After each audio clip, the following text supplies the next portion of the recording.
अनंत जन्मों में हमारे ऐसे कोई सुकृत नहीं हुए जिससे हमें मानव देह, श्री वृंदावन धाम का दर्शन, रज में बैठना, भगवद वार्ता कथन श्रवण करना और लक्ष्य बना लेना भगवत प्राप्ति।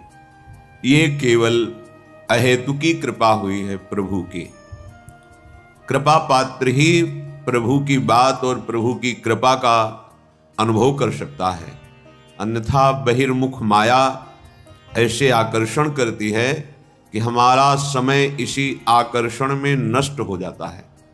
जैसे कोई मदिरा पिए हुए उन्मत्त हो, उसे भान नहीं रहता कि मैं क्या बोल रहा हूं, क्या कर रहा हूं, कहां बैठा हूं, कहां पड़ा हूं। ऐसे ही ये माया काम की मदांधता, क्रोध की मदांधता, मोह की, मत्सर की, अभिमान की एक वृत्ति है, अनेकों वृत्तियां हैं जो हमें मतवाला उन्मादित करके ऐसे आचरण करवा देती हैं जिससे हम अशांत, क्लेशित, दुखी होकर के भटकते रहते हैं। देखो, विचार करके शुद्ध बात को समझो। किसी के भी पास हम जब जाते हैं, यदि वो भगवत मंदिर है, संत हैं, धाम हैं, तीर्थ हैं, और हृदय में हमारे ये भाव है कि हमसे बहुत सी गलतियां हुई हैं, भगवान की हम पर कृपा हो, हमारी बुद्धि शुद्ध हो, हम सत मार्ग पर चले, तो निश्चित लाभ मिलता है, क्योंकि ये आपका बड़ा भारी सत्कर्म बन गया। कोई आपसे कहे कि हम आपके दुख को मिटा देंगे, वो तो एकमात्र भगवान समर्थ हैं, वो ऐसा कर सकते हैं। या भक्तजन भगवान की प्रार्थना करके उनसे ऐसा निवेदन कर सकते हैं। अन्यथा सिद्धांत में, शास्त्रीय सिद्धांत में कहीं ऐसा कोई विधान नहीं पाया गया कि कोई बड़े से बड़े देवता अपने बल से तुम्हें दुख रहित कर दे। बहुत विवेक से सुनोगे तो समझ में आ जाएगा। ये जो हमारे वर्तमान तात्कालिक दुख हैं, ये हमारे पूर्व कर्मों का फल है, और कर्मों से मुक्ति दिलाने की सामर्थ्य एकमात्र भगवान श्री हरि और अभेद रूप भगवान हर महादेव, बस। अन्यथा आपके सुकृत कर्म का फल वो दे देंगे। दुष्कृत को भस्म कर सके, संचित कर्म को भस्म कर सके, इतनी सामर्थ्य किसी में नहीं। बैठा लीजिए हृदय में, तर्क की आवश्यकता नहीं है। ये महापुरुषों के वचन, शास्त्र, स्वाध्याय, गुरु कृपा, इन सब से मिलित भाव है। ये कोई त्रिभुवन में नहीं, एकमात्र भगवान हरि हर के सिवा दूसरा कोई हमें कर्म बंधन रहित कर सके, ऐसा नहीं। हम जब आशीर्वाद मांगते हैं, किसी से कृपा की याचना करते हैं, तो उसका आंतरिक शास्त्रीय सिद्धांत का भाव यह है कि आप कृपा करो, हमारी बुद्धि शुद्ध हो जाए। शुद्ध बुद्धि शास्त्र के अनुसार चले, आपकी आज्ञा के अनुसार चले, भगवत चिंतन परायण रहे, एकमात्र आशीर्वाद। और ये मांगो या ना मांगो, संत महापुरुषों के हृदय में इस आशीर्वाद देने की पुलक रहती है। बिना मांगे वो आपको दे देंगे, बस आप स्वीकार कर लीजिए। और जो कहीं ये भ्रम हो कि नाना प्रकार के दुख सुख, नाना प्रकार के मान अपमान, लाभ हानि, ये और कोई मिटा देगा, तो भ्रम में मत पड़ना। आपका ज्ञान ही आपको इन द्वंद्वों से मुक्त करेगा, दूसरा नहीं। अगर ऐसा होता तो ऐसे सिद्ध महापुरुष हुए हैं ज्ञान में जो साक्षात चलते फिरते ब्रह्म रूप, और भक्ति में जिनके अधीन भगवान है। पर ऐसा देखा गया कि जो उन पर श्रद्धा करके, उनकी आज्ञा का पालन करके साधना की, वही द्वंद्वों से मुक्त हो गए। अन्यथा समीप रहते हुए भी वो स्वाद नहीं ले पाए, परमार्थ का रसास्वादन नहीं कर पाए। तभी तो ऐसे महापुरुषों के साथ अभद्र व्यवहार साथ रहने वालों ने किया। उन महापुरुष के आंतरिक रस को, बल को वही पा सकता है जो उनकी आज्ञा के अनुसार उपासना करे। ये सिद्धांत है। तो ये भावना लेकर के हम विषयाचरण करें, अधर्माचरण करें और कहीं जाएं और कोई हमें सुख प्रदान करे, तो इस भ्रम को आप मिटा देना। दुख सुख से निवृत्ति आपके ही ज्ञान से होगी। आप अपने ज्ञान के द्वारा अपना उद्धार कर लीजिए। आप अपने ज्ञान को जागृत करते हैं शास्त्र स्वाध्याय से, संत समागम से। अगर आप अपने ज्ञान को ढके रखेंगे और अज्ञान की वृत्तियां बढ़ाएंगे तो देखो सर्व ज्ञान समुद्र भगवान हृदय में बैठे हैं, फिर भी आप शोकित हैं, दुखी हैं, परेशान हैं। बात को समझिए, कहीं कोई दूसरा उपाय नहीं है। भगवान स्वयं बोले गीता जी में, देवी हृषा गुणमयी मम माया दुरत्तया मामेव ए प्रपद्यन्ते माया मेताम तरन्ति। ये बात तुम्हारी समझ में नहीं आ रही कि एकमात्र कह रहे हैं मामेव ये प्रपद्यन्ते। संत महापुरुषों की कृपा होती है कि वो हमारी बुद्धि को अपने कृपा बल से भगवान श्री हरि के चरणों में लगा देते, बस एकमात्र।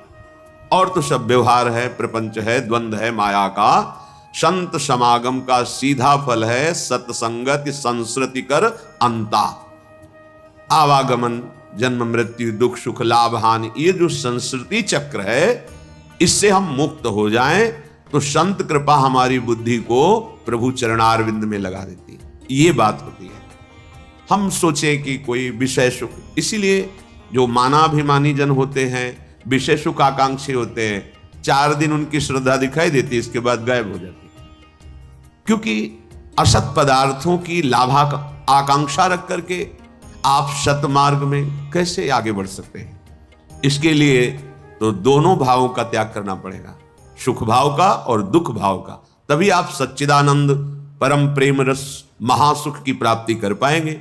श्रीपाद कह रहे हैं, मानापमान कोटि भीर क्षुभितात्मा समस्त निरपेक्षा वृंदावन भुवि राधा नागर माराधये कदा मुदित।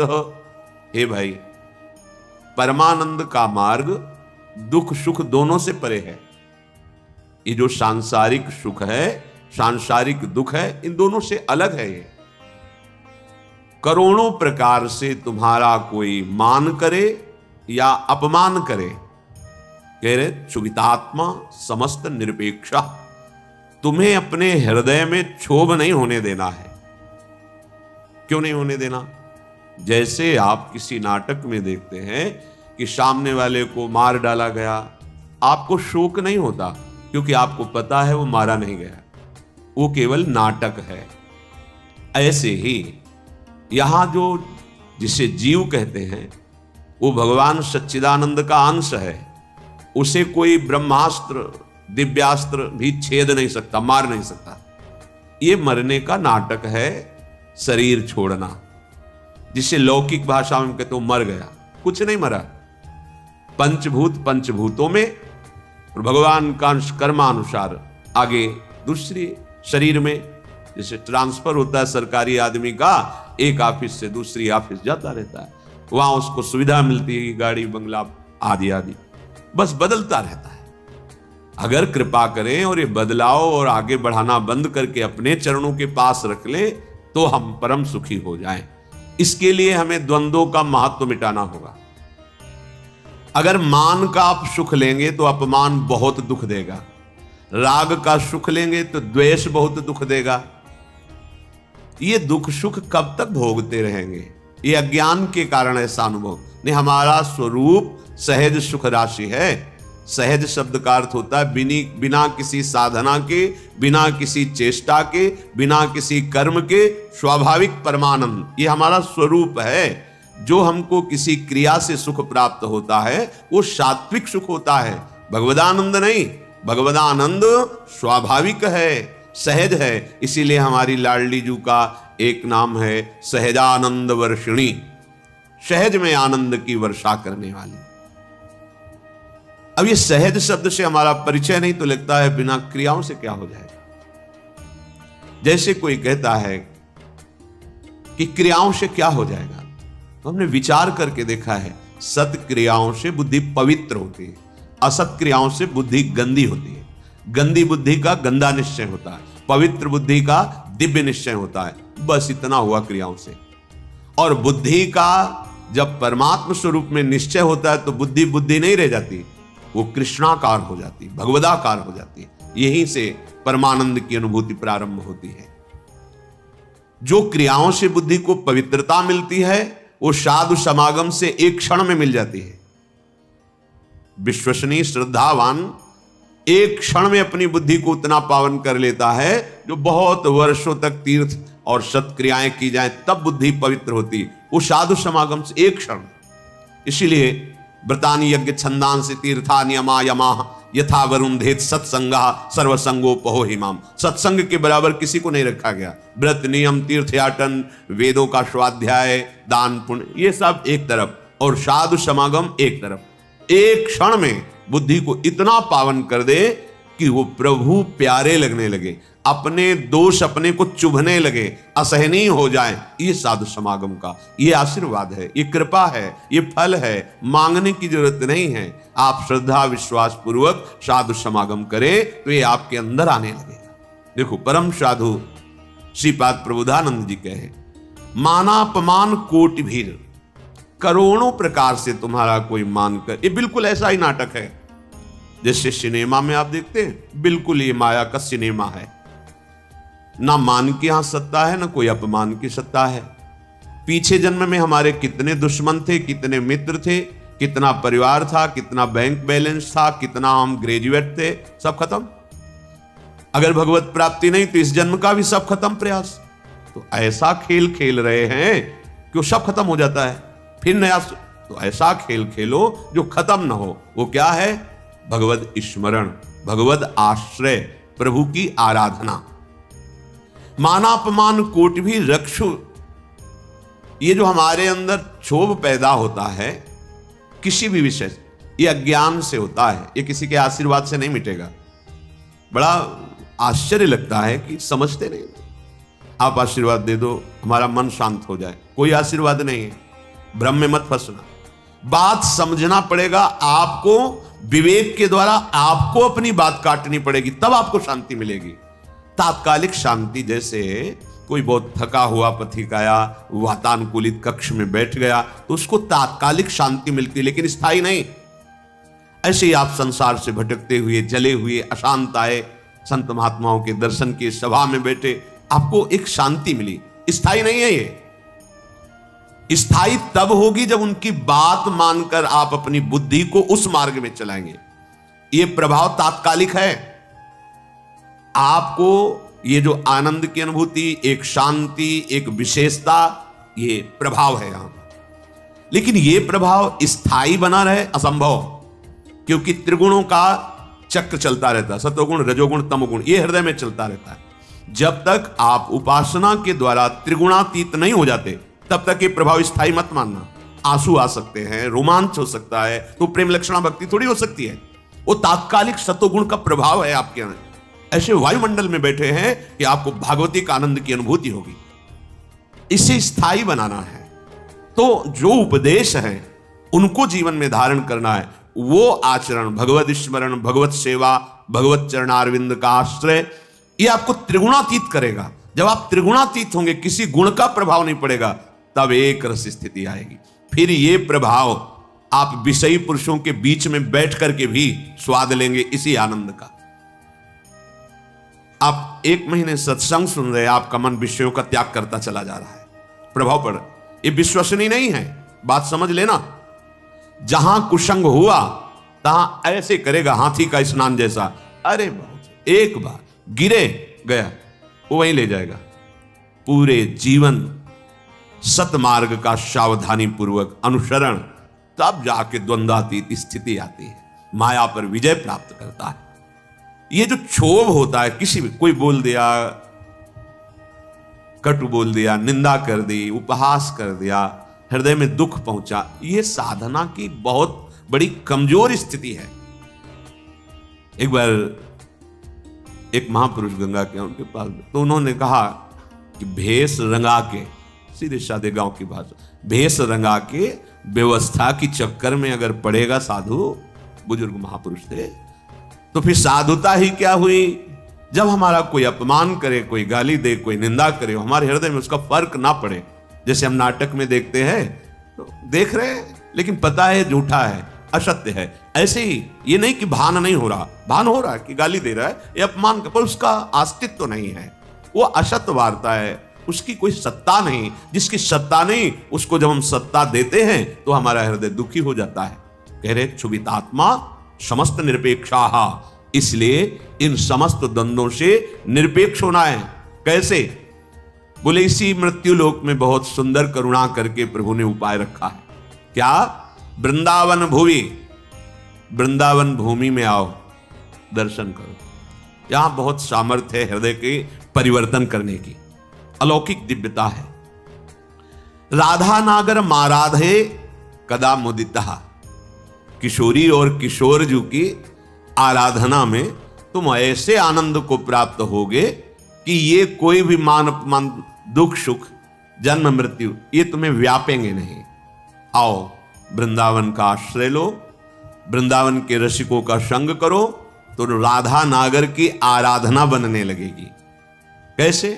शरीरम श्री वृंदावन भुवि सदा स्थापय, मनः सदा पार्श्वे वृंदावन रसिकयोर न्यस्य भजने, वचस्तत् केलीना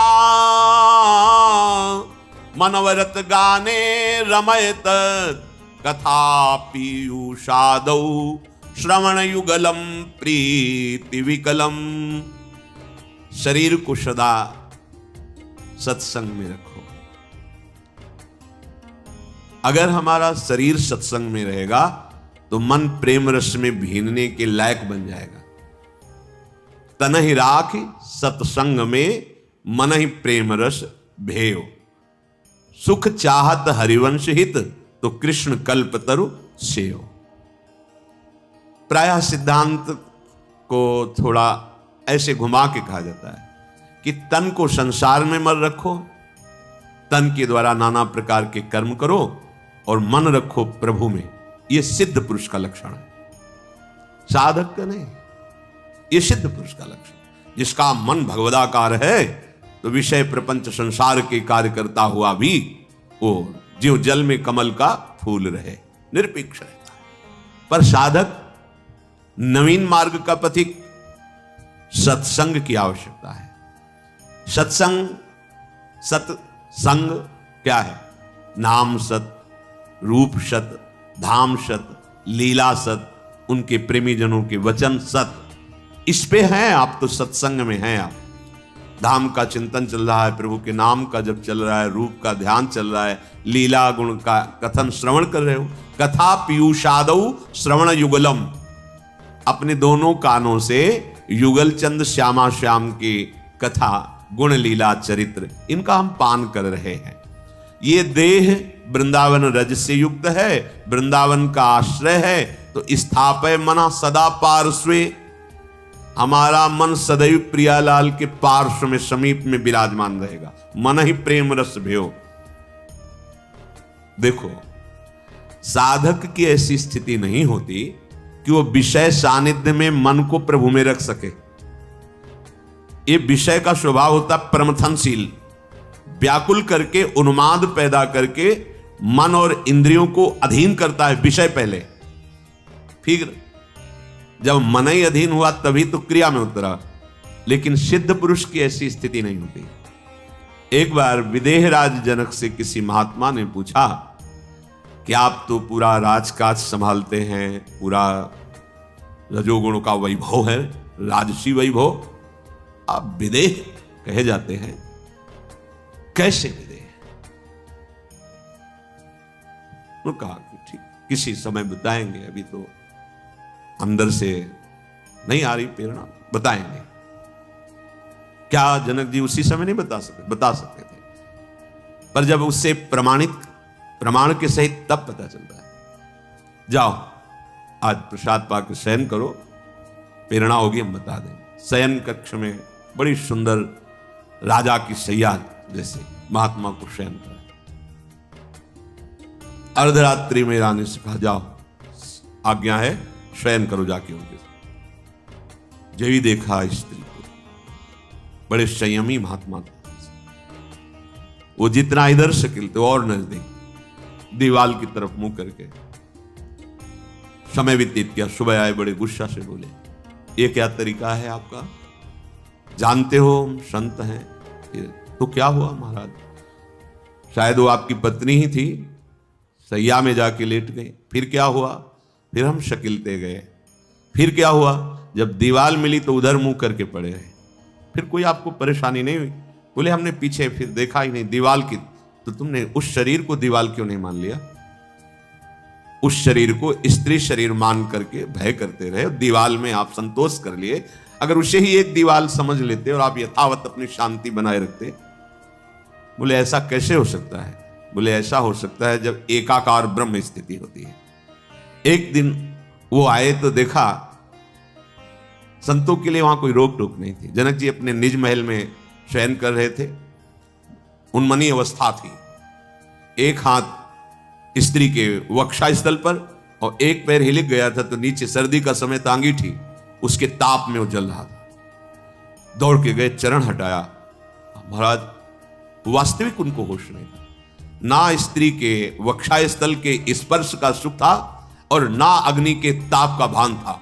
ब्रह्माकार वृत्ति, ये सिद्ध पुरुषों का सहज स्वाभाविक स्थिति होती, मन का प्रभाव होता है कि वो अपने आराध्य में अब वो विषयान ग्रहणंत मुंचंतु वा, वो तुम्हें दिखाई दे रहे हैं विषय सेवन करते हुए या प्रपंची लोगों के बीच में, उनकी एक रस स्थिति रहती है। पर साधक को, उपासक को मन को प्रभु में स्थापित करना है, क्योंकि वो विषयों में, तो इससे सावधान होकर सत्संग करना है। केवल वार्ता ही सत्संग नहीं कहलाती, इसका मनन करके आचरण में उतारना।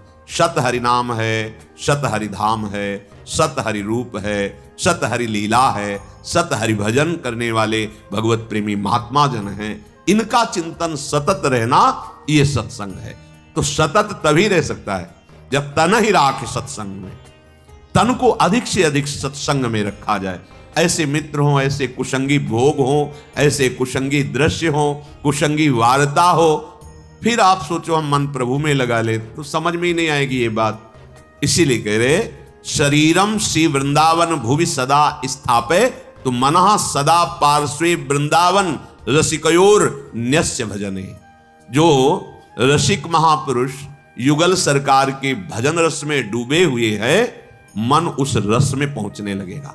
जब आप रसिकों का संग करोगे, वृंदावन की रज लगाओगे, वचस तत्केली नाम नवरत गाने रमय तत्, वाणी का नियम बना लो। हम अपनी जबान से किसी की निंदा नहीं करेंगे, प्रपंच की वार्ता नहीं करेंगे, आवश्यक बात बोल करके फिर नाम जप करेंगे या वाणी। अगर बात आपको समझ में आ जाए तो ये जो श्रीमद् चतुराशी जी है, इसके जो पद हैं, पहली बात तो तुम्हारा कोई भाव न बने, कोई श्रद्धा न बने। और अगर एक बार 84 जी का पाठ 24 घंटे में कर लेते हैं, 45 मिनट लगेंगे रफ्तार से गाएंगे, थोड़ा आराम से गाएंगे 1 घंटा, और अपने लोग जैसे मस्ती से गाते हुए परिक्रमा लगाते तो 1.25 घंटे में पूरा से आराम।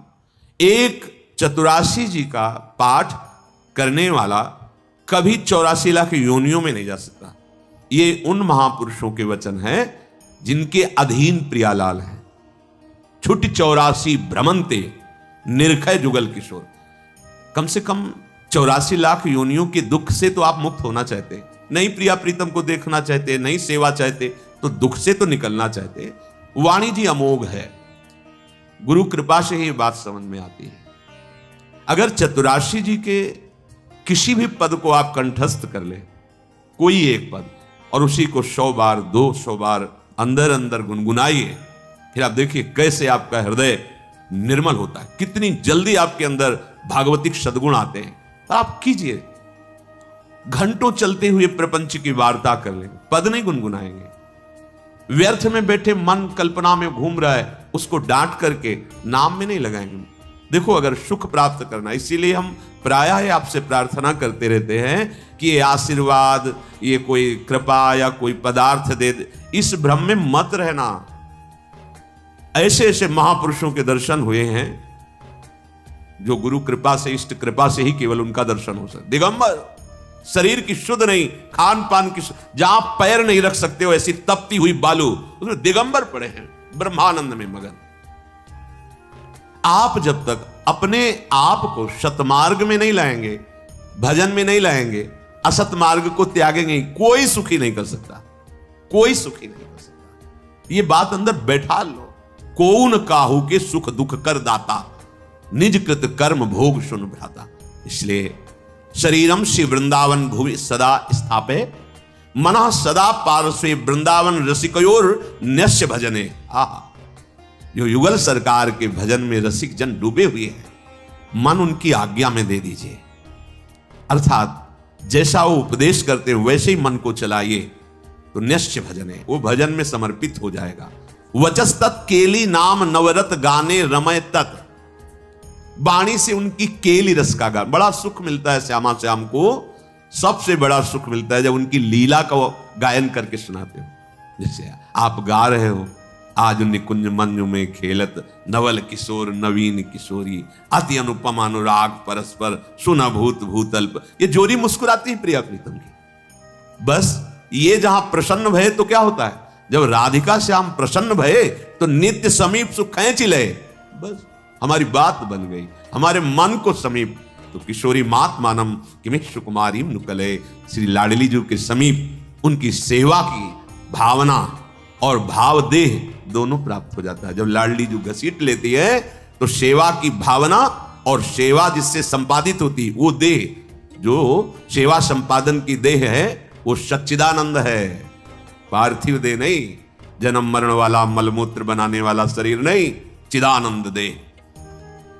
तब वो देख पाता है जो यहां श्रीपाद के सदा पार्श्वे, वो देख पाता है अपनी प्राणेश्वरी स्वामिनी के पार्श्व में विराजमान। कैसा अद्भुत सुख। पर वचस्तत् केली नाम नवरत, नवीन नवीन सुख का अनुभव होना चाहिए, तभी मानना हृदय निर्मल हो। एक पद को 100 बार गा रहे तो हर बार आपको नया रस मिल रहा है। नाम जब पे हर बार नया सुख मिल रहा है नाम से, राधा राधा राधा, हर बार एक नया अनुराग पैदा हो रहा है नाम के प्रति, नई आसक्ति पैदा हो रही है।